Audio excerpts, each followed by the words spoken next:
All right, so I did receive a request to review Tesla from yesterday's session and specifically how you could have traded it. So for this, I will use the replay function just to give you a bit more accurate representation of real-time trading, without hindsight or reference points. And on my chart, as you can see, I have a candlestick chart, I have Keltner bands, and I do also have a highlight of the expansion bars and potential reversals. And as you can see here, there are two dots, red and green. And this is simply a projection of the average true range below the current price. And up here, I do have a tool that shows me the amount of shares that I can purchase to maintain an equalized risk per trade, meaning that the position size will depend on my stop placement. So the monetary risk remains similar. A wider stop will provide more shares and a wider stop will provide less shares.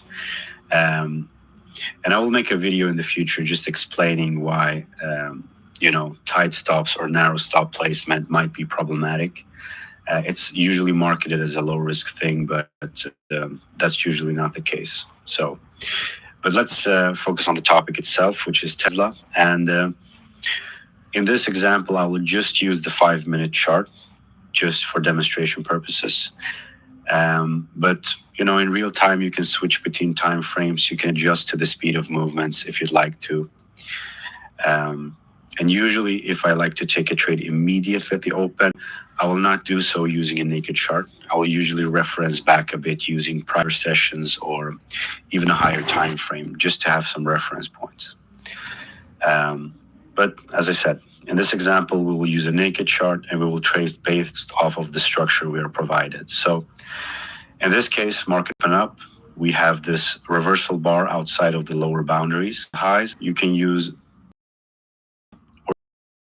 and especially at the open, things can get a bit crazy sometimes. And in terms of target, same thing here. You can use a visual structure, such as a measured move, the prior highs and lows. But here you can also use a risk to reward. And since we're basing our stop based on the ATR, well, our target will also be based off of the ATR. So this makes sure numbers are not random. It is based off of the prevalent structure in terms of volatility. So in this example, let's say I enter on the break of this high. I put my stop down here somewhere, and then my target 1 ATR above somewhere. And this will make sure that it falls in line with the mean, because usually when we revert, prices tend to converge towards the mean. Not exactly to the mean because it's not an exact point, but towards it of some sort. So let's say in this case, we buy, let's say 267 shares, just because that's what I have on my tool. And then we put a stop loss down here and then our take profit up here, right? Then we play it out, and we took some profits around here near the mean, but as you can see, prices pushed even higher. And this is usually not something to be bothered about, because timing the top, timing the bottom is usually not a reasonable thing to do. It's very difficult and not necessarily going to lead into a positive expected value over time, because you're trading outside of known variables. So if you're chasing outliers, usually your win rate will be a bit lower. But considering things, let's see. Prices continue higher, and eventually there is some disruption here. So you're seeing a pullback, right?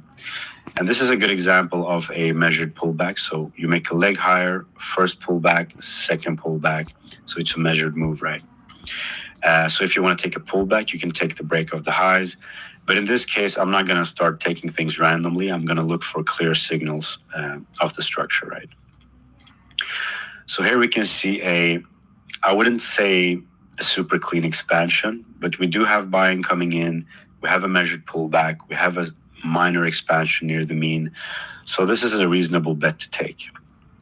So let's say I enter on this formation or on the break of it.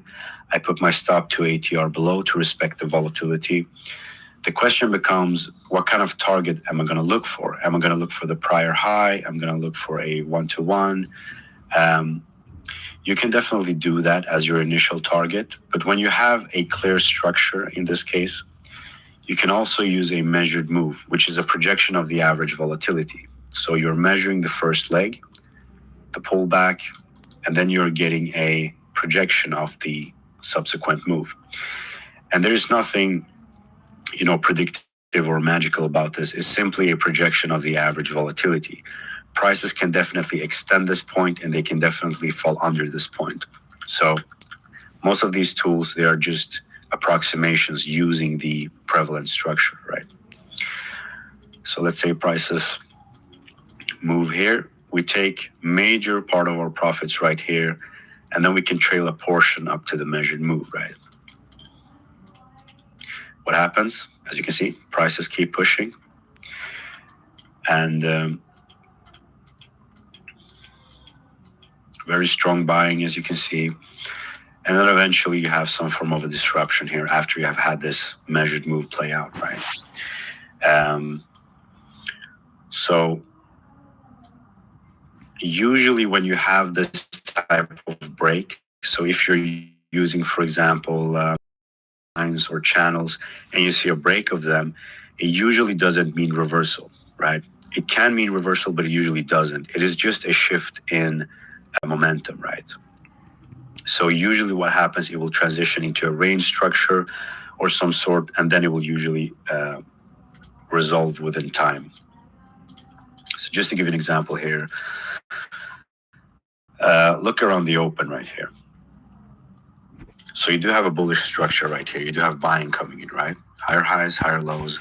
So we can definitely draw a trend line from the lowest low prior to the highest high as far back as possible without cutting prices.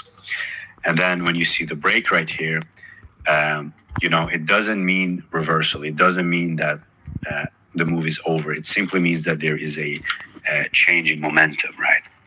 So most of the time, as I said, prices will transition into a range structure. And when you have a range structure, being caught in the middle is usually a bit difficult. It can be problematic because there's usually a lot of randomness. What you're interested in when you're trading and what all technical edges come from are imbalances. So imbalances between buying and selling pressure. And that usually occurs as prices tend to move outside of the boundaries, meaning they attempt to break out. So that breakout can fail or it can succeed, right?